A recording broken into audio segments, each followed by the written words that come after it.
The art is just gorgeous. Let me cook.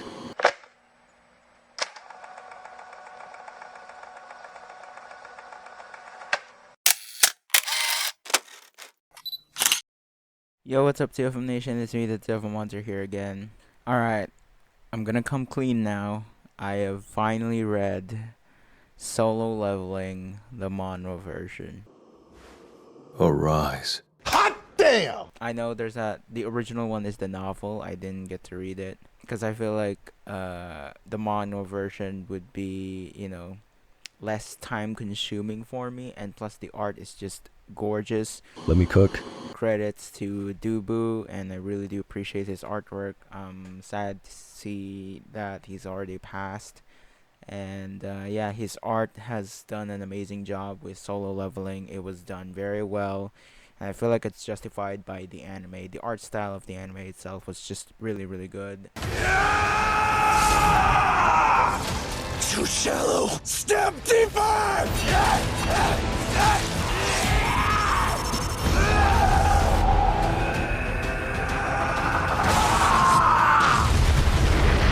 Especially with season 2 right now airing. But yeah, on this day, January 8th, my birthday. I don't know if I'll just release this on my birthday as well, but I hope I can keep this video short. I finally finished Solo Leveling, the Manhwa webtoon. Yeah, boy! I'm gonna give you my honest opinion and my kind of review for this series. And I'm just gonna be transparent here. The reason why I decided to read the manhwa, the webtoon of Solo Leveling, is because I've already read the stories in the game, and there were some stories there in the game that weren't really present in the manhwa. So I don't know, I feel like those were game original content, or they were provided in a side story thing for Solo Leveling in the webtoon, which I haven't seen yet. But yeah, they only focused on Sung Jinu in the manhwa. Non-spoilery in the first few minutes here, so yeah, here we go. I actually like this from beginning to end. I've liked this webtoon a lot. I can't stop reading it from beginning to end. I've already seen the things they've cut out in the anime, and the things that were present in the anime but not present in the manhwa, that were from the novel, and the ones that weren't in the novel, which were anime originals. Anime original scenes were present there. The only things that got cut out from the manhwa, the webtoon, is the comedic scenes. There's those moments that things got serious, and then there's a comedic timing there which made me laugh, but at the same time I love the tone. I love the serious tone of the anime, which I hope they still continue that, but I hope we get an icebreaker here, that we get some comedic moments as well. Not to be mean, but you better take that off before I rip it off. Okay. Not too much, but sometimes, which I hope they will still include. That's the thing that I love about the anime, is that they kept the serious tone. They only cut out the parts that were comedic. That's the only thing that I noticed that they cut out. Sure, they might have cut out some parts, but yeah, it's not really that big of a deal, in the anime. So I feel like the anime is very justified. The adaptation is really well done. For you anime viewers, like I said, pretty much justified. So if you're just gonna watch the anime, wait for the anime to continue, then just go ahead and watch it. I'll tell you this right now, it's very worth it. The anime itself is so worth it. And yeah, I feel like the only thing that the manhwa is carrying, or the webtoon is carrying, is the art.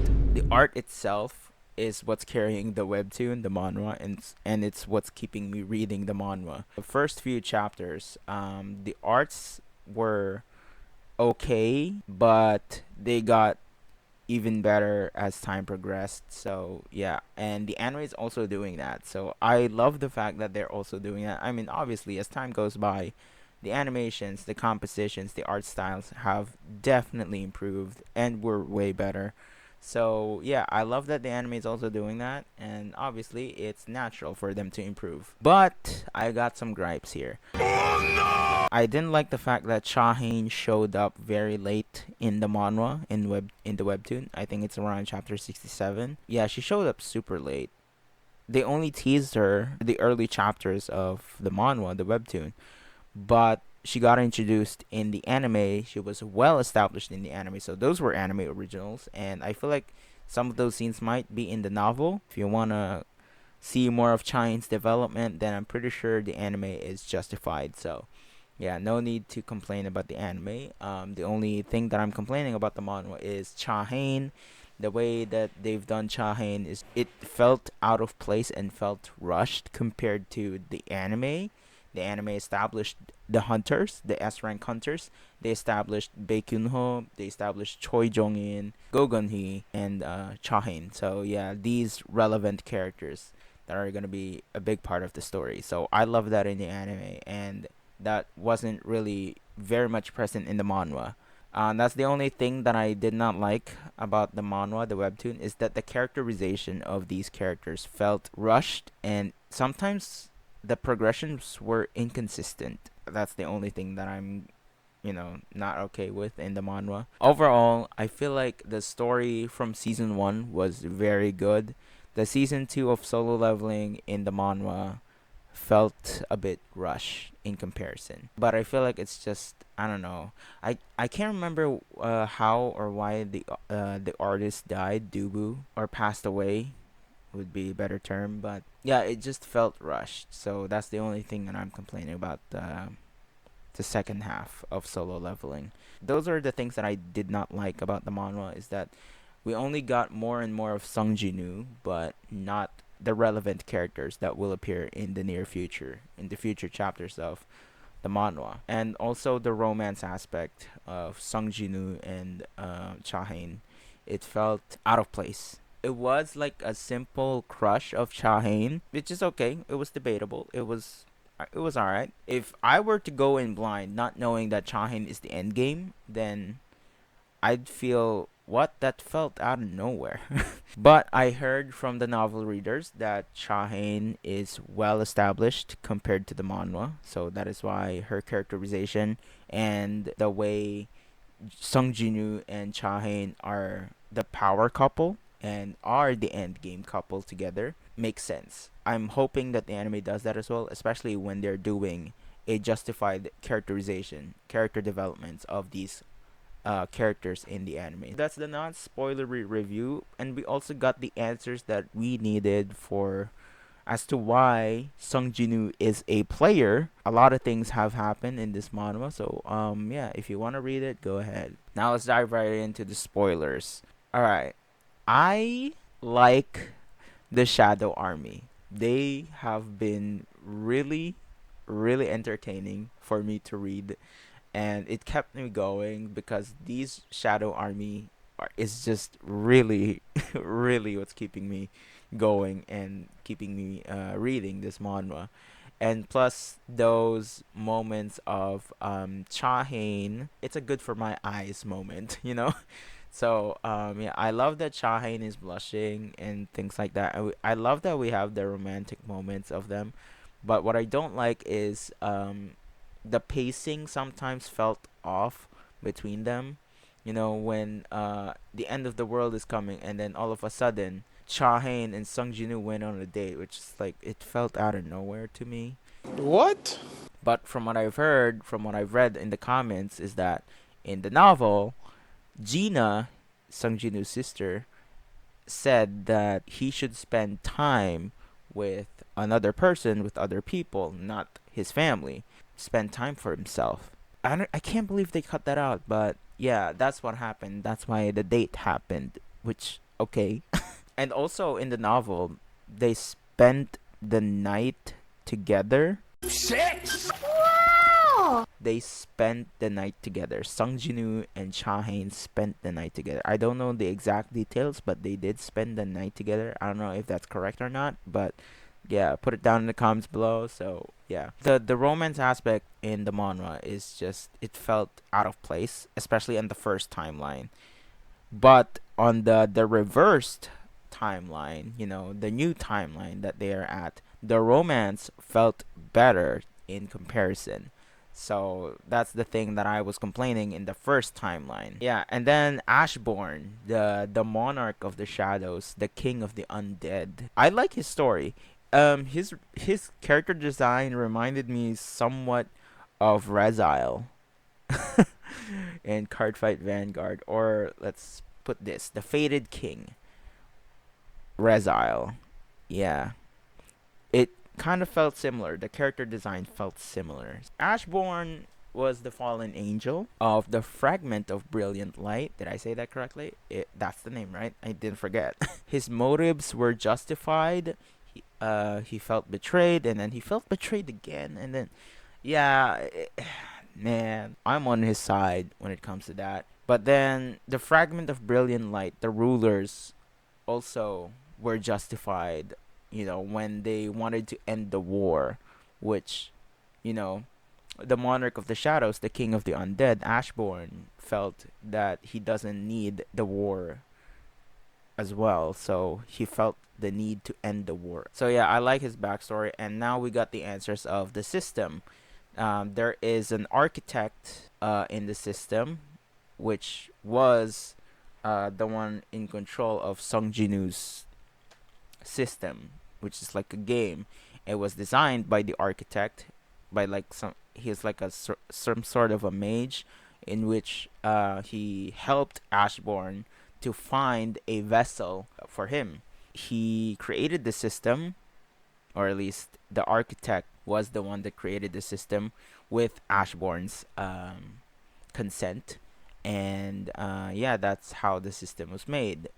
But he betrayed the architect. He felt betrayed. He was betrayed by Ashborn himself by not possessing the vessel, by not possessing Sung Jinu, because Ashborn felt that he sees himself in Sung Jinu, in which he is correct. I actually like that Delian, the most loyal servant of Ashborn and the strongest shadow soldier of Ashborn, also felt that Sung Jinu is very similar to Ashborn, his former king. I actually like the War of the Monarchs, and I also like his dad, Sung Ilnam. I'm sad that we didn't get a father-son moment, because he died instantly, or more like he died really quick when they reunited. And he was also a part of the rulers, the fragment of brilliant light. They used Sung Ilnam, Sung Jinu's father. So yeah, I'm actually sad about that part. And yeah, and I'm glad that we're seeing him in the anime. So yeah, and then Hwang Dong-soo is such an ass, bro. But yeah, he turned into a shadow. But yeah, gone in the new timeline. Jeju Island raid was pretty fast. Yeah, it felt really fast to me, and especially when I was playing the game, it really felt fast. We didn't even get the additional contents as well. Unlike in the game, we got some additional content. So yeah, for further contexts, etc. So yeah. Okay, the new timeline. Yeah, Sung Jinu sacrificed himself and just used the cup. I forgot the name, but yeah, the thing that has the divine power to reverse time, to go back in time. And yeah, after defeating the monarch of destruction, Sung Jinu went back in time and just fought the war by himself along with the shadow army. And when he went back in time, it was when before the gates opened, the dungeons opened. It also felt rushed, but I feel like it needed the rush, because we know Sung Jinu will win because he won against the monarch of destruction by himself. So yeah, I feel like it wasn't necessary to get another rematch after they just won the match. It also felt sad that Sung Jinu spent almost 30 years inside that. So yeah, and then when he went back to Earth after the dimensional rift war, the war of the monarchs again. Yeah, he's now a kid. 2 years have passed, and he's still a little kid, middle schooler, I think. So yeah, and then by the end of it, he was greeted by a messenger, I think, by of the rulers, and then the ending. Yeah, that's when before Dubu passed away. It was that time the manhwa ended. Song Jinwoo felt like he's empty until he felt the presence of Cha-Hain, and then they went back and said, Cha-Hain said that, has the ice cream ever smelled this nice? So yeah, it we went back to the scene where they first met. I like that, but that's how they ended the whole series, the not special episodes epilogue. So yeah, but I'm glad that we have 21 episodes of the epilogue, so it really felt needed. And I love the epilogues, by the way, especially the dates of Cha-Hain and Sung Jinwoo together. It really felt romantic, and it felt really really nice. It felt sweet, it felt heartfelt, it felt wholesome. I love those entire scenes, especially when Sung Jinwoo entered the track and field team or club in order to meet with Cha-Hain, because Cha-Hain was a former athlete. So I'm glad that they brought it up, and I'm glad that it was there present in the epilogue. So yeah, and then they had a son. They got married, and yeah, I love that. The epilogues made the romance justified compared to the the hunter's timeline. Oh yeah, the Shadow Army. I feel like I love Beru a lot, even though I hate him for eating Byung-Goo's head, killing Byung-Goo, and you know having the knowledge of Byung-Goo, meaning he likes historical dramas in which Byung-Goo liked back then, because he was supposed to be a history teacher. He loves some dramas as well. So yeah, he got that from Byung-Goo, and I'm really sad that they brought it up. And Beru has become a very likable character after that. He was very loyal to Song Jinwoo, and I love that. And then Igris is like the mom of the group. He is the most mature out of all of them. Iron is gone, greed is gone because of the new timeline, because they went back to their original human form, Hwang Dong-soo and Kim Chul. I love the reunion of Kim Chul and Sung Jinwoo. That was such a gay moment, bro. Gay! It was funny. But yeah, I'm gonna rate Solo Leveling, the manhwa, a 9 out of 10. I feel like it's a very enjoyable read, even though some felt rushed, or most of them felt rushed. But I like it overall, especially the art. It delivered with the art. The art carries this series overall. So yeah. And I'm glad that the anime is doing this so much justice. Even though they cut out the comedy parts, it still feels good to see that the adaptation is very justified, unlike other animes out there that were adapted from a webtoon manhwa, like Tower of God and others. Hopefully, Omniscient Reader's Viewpoint (ORV) would be another justified adaptation, like Solo Leveling. Like we get a proper treatment, because I'm gonna read ORV next. Now we have Solo Leveling Ragnarok. I don't know if I'm gonna start it right away, because after the epilogue, I'm glad that he isn't following his father's footsteps by using daggers, but by using gauntlets, fists. And I love Beru's moments with Suho, the son. When he was fighting him, he freezes every time. I love Beru, man. But I love that Igris is taking this seriously. He's not holding back. But yeah, I love that Igris is acknowledging that Suho is indeed very strong. I feel like Igris, out of all of them, is the only one serious about this whole thing. But Beru is just there being a clown. But I'm happy for him that they reunited, because Beru has a very strong connection with Suho, the Shadow Army in general, when he was still a kid. But yeah, I'm sad that that Sung Jinwoo had to lock his or erase his memories from back then. It's for his own safety, and it's for his own goods. I love the mother and father moments of Sung Jinwoo and Cha-Hain, and especially the end there when it's their anniversary. That really felt so sweet. But I hope the anime does it so much better. justified romance development of them. So yeah, and I hope the animations, the arts are so damn beautiful because, like I said, so far Solo Leveling season 2 is pure cinema, and it felt really good to see that the animations have improved, the arts have improved, the compositions have improved, even the cinematography. I'm not gonna go into details because, like I said, it's gonna be super super long. Like the monarchs, the monarch of the frost, the monarch of the beginning, monarch of the white flames, which was barren, monarch of the plague, etc. Yeah, like we have a lot, bro. Anyway, that is it for now. Thank you guys so much for watching. Like I said, I finished this on my birthday, which surprisingly took me that long. It took me 3 days to actually read the whole thing. I mean, well, I edit videos, watch animes, etc. So I've been doing things, and I'm gonna do my academics, and I'm gonna celebrate a little bit of my birthday. I don't think I'll be editing this as much, but yeah, I hope you all still enjoyed. And now that you know that I'm a manhwa reader, webtoon reader of Solo Leveling, then I hope you guys get to understand my reactions. I hope I don't spoil a lot because of anime viewers, which I won't. I promise I won't. I'm just gonna be super hyped. Just just ask yourself, why is he so hype? Now I get the opening and the ending theme visuals, especially the ending theme. I know who that is now. It's Ashbourne watching Sung Jinu.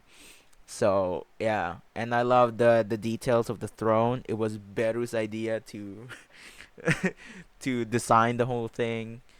So yeah, the throne, which also says my king. Oh man, I love Beru.